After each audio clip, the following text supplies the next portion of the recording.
it has one of my favorite stories in the Bible. Absolutely. I found this story, discovered it during seminary when I was taking a class on Judges, and I just keep coming back to it over and over again. There's something about it that really grabs me. We don't have time to go read the whole story, but Ellie's going to read to us the introduction here. Ellie? Yes, it comes from the chapter 3, verses 12 to 15. Again, the Israelites did evil in the eyes of the Lord, and because they did this evil, the Lord gave Eglon, king of Moab, power over Israel, getting the Ammonites and the Amalekites to join him. Eglon came and attacked Israel, and they took possession of the city of palms.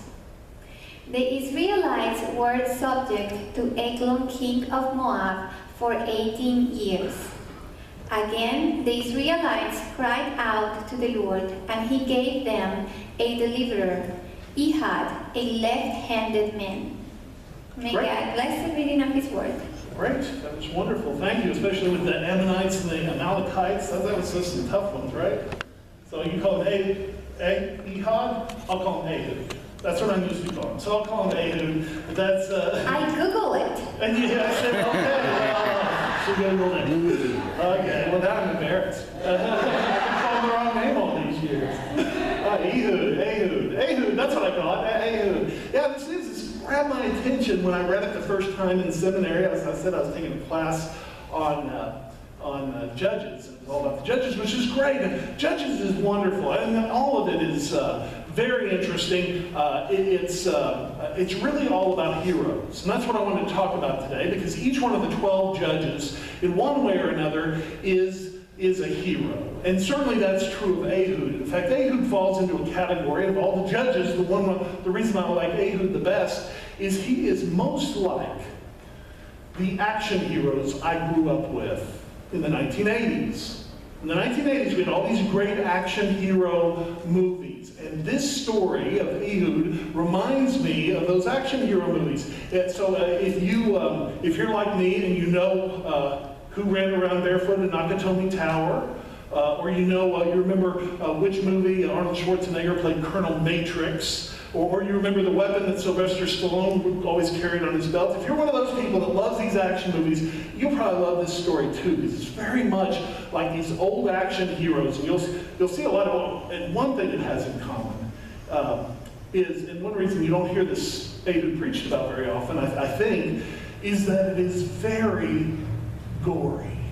It is very bloody story, and actually they did it in such a way. It was kind of like if you're a fan of Quentin Tarantino, how he mixes comedy and violence together. That's exactly what the authors do in this. So that's nothing new. It's something people were doing a long, long time ago, and there's this sort of disturbing humor that's a part of the story. So all the details are very interesting, and frankly, I spent a lot of time just talking about that. In fact, the Bible study that we're starting on Wednesday, that's what we're going to talk about. We'll talk about the story of Ehud. But today I'll give you a broad overview, and I'm going to leave the gory details aside, and then we can look at those at some other time if you like. But the story of Ehud is just basically the story of a hero. And a lot of people may look at it and say, well, why is this story in the Bible? It seems strange. It does seems violent. I mean, the whole point of the story. But here, let me tell you, and you can decide.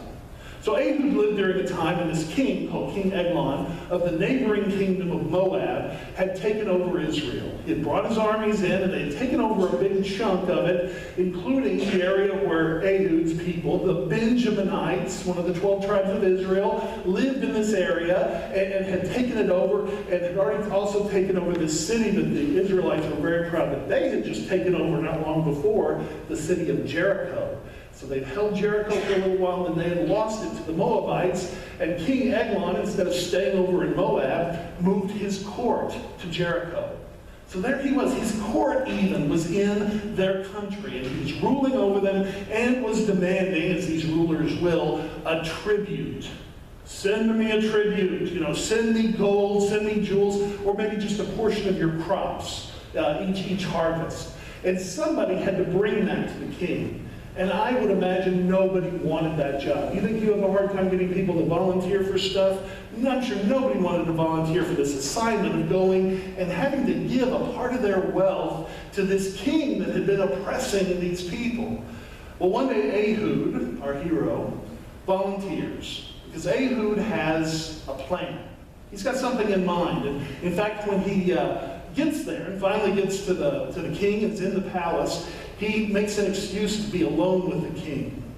And when he's alone with the king, he pulls out a sword that he had hidden and, omitting the gory details, kills the king.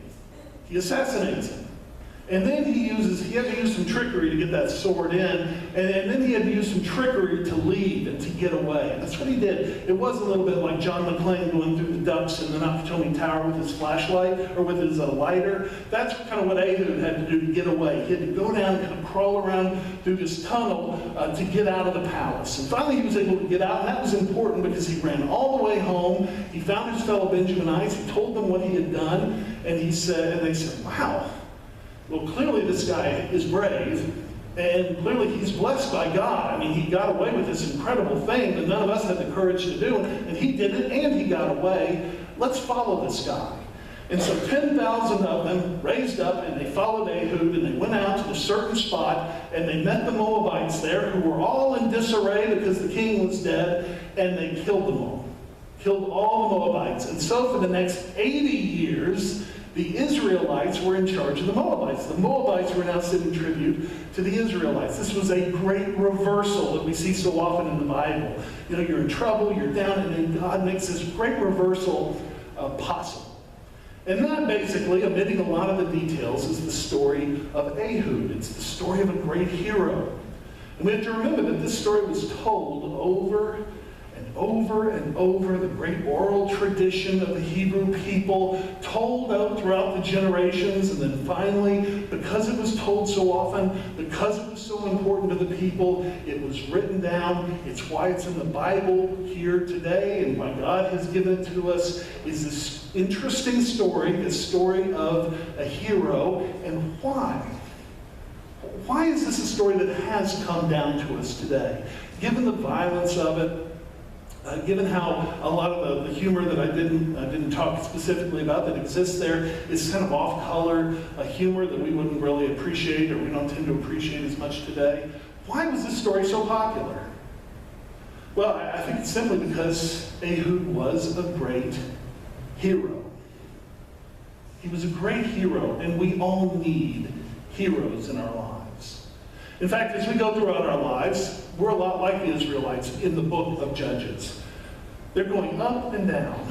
They have a good times where they're really close to God and everything is going well in their lives, and they understand the purpose of their lives, and they believe they're doing exactly what God would have them do, and everything is going well, and then something happens and they quit following God's path and they start deciding, well, let's do what we want to do instead, and then everything descends, everything turns bad, until finally it's as bad as it can be, and the people cry out again to God. The people cry out. And this happens over and over. It happens 12 times in the book of Judges. And in the book of Judges, God does something that he continues to do today. He gives us a resource that he continues to give us today. And that is, he sends us a hero. He sent his people, these great heroes, including Samson, that I talked to the kids about today. Deborah is among one of the judges. She's the female judge in there, and she is a great hero of the Old Testament, of the Hebrew Bible, of our Old Testament. And so, yes, we have to remember, this is the way God works in the world. And especially as we're going through ups and downs in our lives, we need to remember that one way God stays with us through the difficult times is by offering us heroes. And we need them. We need them. And surely today, as those ancient folk needed them and would tell the story of the judges over and over, tell the story of Ehud over and over, we need heroes as well. And that's one of the reasons why we have always had these stories of heroes. I mean, the story of Star Wars, right? That's a hero's quest. That's a hero's story. Ancient stories from the Bible, but also from ancient Greece, tend to be stories about heroes. Viking stories, stories mostly about heroes. It's something that we seem to need and something we benefit from in our lives. God gives us these stories to lift us up and to inspire us. And so we should, in our lives, even in this age, where we seem to be so, so critical of everyone, and so sure that people are going to disappoint us. Even in this age, we need to be able to be sure that we are willing to look out and to find the heroes that God is lifting up for us as surely as He lifted up these judges in ancient days. Now think, what kind of heroes do you have in your life? What kind of heroes, what kind of ways can we be inspired by the heroes in our lives? Well, there's countless ways, but I thought of a few specifically I want to touch on. And one is, I was reminded of this by a line in one of my favorite movies. It's a George Clooney movie called Up in the Air. And in the movie, George Clooney's talking to this guy. And George Clooney asks him this question. He's kind of counseling with the guy. And he asks him this question. He says, why do kids love and make a hero out of sports figures? And the guy he's talking to said, well, because they're rich and they get to date supermodels. And George Clooney said, no, that's why grown-ups like sports heroes. The reason kids like them is they follow their dreams. They follow their dreams. That's what he was counseling this man in the story to do, to follow his dreams. And that's what we need. Oh boy, I tell you, we surely need that. We need to have people who are willing and able to follow their dreams. We need to be able to look to them and be inspired by them. And they're out there. I mean, that's one reason we do love our sports heroes. That's one reason Michael Phelps is getting so much attention. I mean, yes, he's being well compensated, of course, he's vastly famous. Well, he didn't have to come back for this last Olympics. He could have been done something much easier, something that would have caused him a lot less pain. But no, he wanted to train, and he says train harder than he ever had so that he could come back and maybe break a few records, which he has done, and inspire a nation. Because he's willing to dream. He's willing to think, I'm 31, 32, I can still do it. I want to go out there and show folks, 31, 32, you can still break records. And so yes, these athletes that do great things, but they can inspire us. What's one of the blessings of being able to, for those who are football fans, watch football on Sunday, boy, be inspired by what you see there. You watch baseball and watch what they do. Watch basketball or hockey or whatever your sport is, and be inspired by the people. Be inspired by the effort. Be inspired by the talent. That's one of the great things God gives us. These people that inspire us. And it's not just the athletes either. It's all those people who commit themselves, commit their lives to something that may not make a whole lot of, seem to make a lot of financial sense. I appreciate the people who, despite the fact that they know they may have trouble making money at it, everybody is telling them, maybe growing up, oh, what are you wasting your time playing that instrument for? What are you wasting your time drawing for? You can't make any money being an artist. You can't make any money being a musician. You're wasting your time doing that. And these dreamers say no. I'm going to do something, and yeah, I may have trouble making a living at it, but maybe I won't make a living at it. Maybe I'll do it part-time. But I'll still give my life to it. Or maybe I will take that risk, take that step, and do it. Be a dreamer. Thank God we have artists and musicians and people who will remind us of the importance of following a dream. Then there's all those people that inspire me. And there are many of them here that are in the middle of their lives, that are in the middle of a career, and they decide, you know, I believe that I'm being called to something else, to do something different. And so, in the midst of a career, maybe giving up with something with safety and security, and grabbing onto something with a little risk, because they have this dream that they're willing to follow. Those folks are heroes, or they're heroes to me. And again, I know we've got many of them here with us today. And here in our church, and I know you know many as well. But those are folks we can look to. You know why all these folks are important, these dreamers that are heroes? Because of their willingness to follow a dream. The reason they're important is we all should have dreams.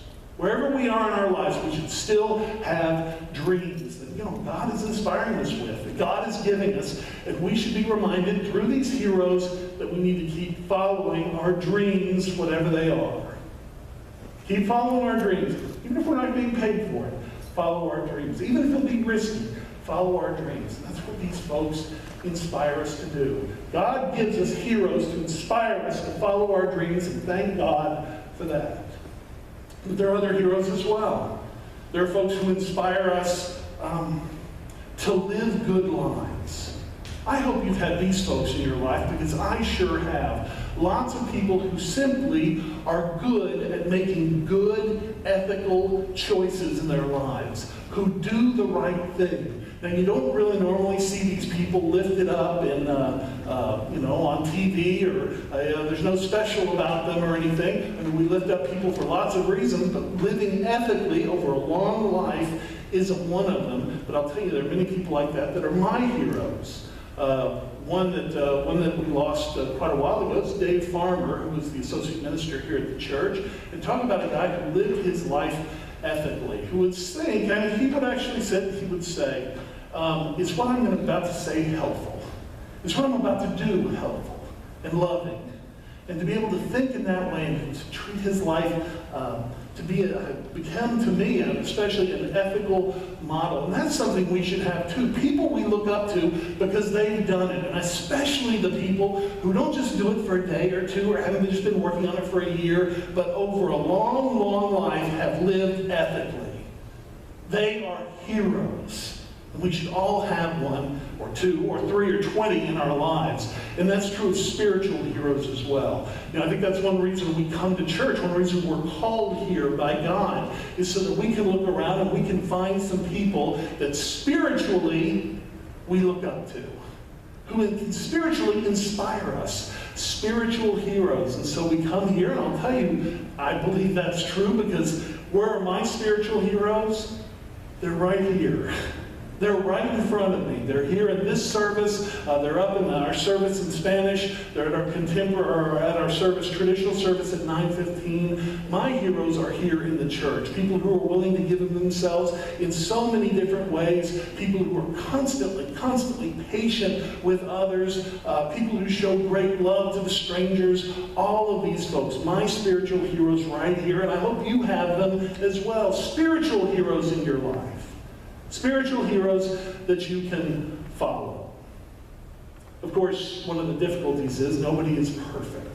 And anytime we have a hero, they're bound to disappoint us in some way or at some time, but that's okay. That's good to accept too. We're not all perfect, and our heroes don't have to be perfect. You may hear Michael Phelps got a DUI some time ago, and that doesn't have to ruin your admiration for all the work that he's put in over the course of his life on his swimming, all the talent that he gets for that. That doesn't have to ruin it. That can color it. That can remind you and be a reminder that no human being is perfect. And to remember that you can still be inspired by him. You can still look to him. You can still appreciate him. And I'll tell you one thing, this may be the most important thing of all. If Michael Phelps can be a hero, if Dave Farmer, to me, can be a hero, friends, to someone, you are a hero too. So look for heroes in your life, absolutely. Look for those people who are going to inspire you, who are going to lift you up, especially when you're in those low times. But remember as well, you are a hero to someone else. For some reason in your life, and they look up to you, to take that seriously. Take it seriously. Help it to form your behavior as well. But also, let that fact inspire you. Let it lift you up. You are someone's hero. In some particular area of your life, you are on the right track because somebody looks up to you for what you have done. Friends, remember, there are ups and downs in life, and it's always tough. Just like with those people in Israel in the book of Judges, it's tough when you're in the low parts and you're crying out to the Lord. But do remember this. You find yourself in a difficult time in your life, remember that God has a way of sending heroes to us. And that's a blessing, because the greatest hero God ever sent is his son, Jesus Christ. And that's the one hero that's never, ever going to disappoint us. Not only did Jesus Christ save us, not only did he bring us into God's family, but Jesus Christ showed us how to live. He can be our hero as well. And we can remember how he treated those who were marginalized, how he treated the poor, how he treated the outsider. And we can make that a part of our lives too, aspiring to do and act in the way that Jesus acted. Well, it's true, we can find ourselves in some low areas and low times in our lives. But the good news for us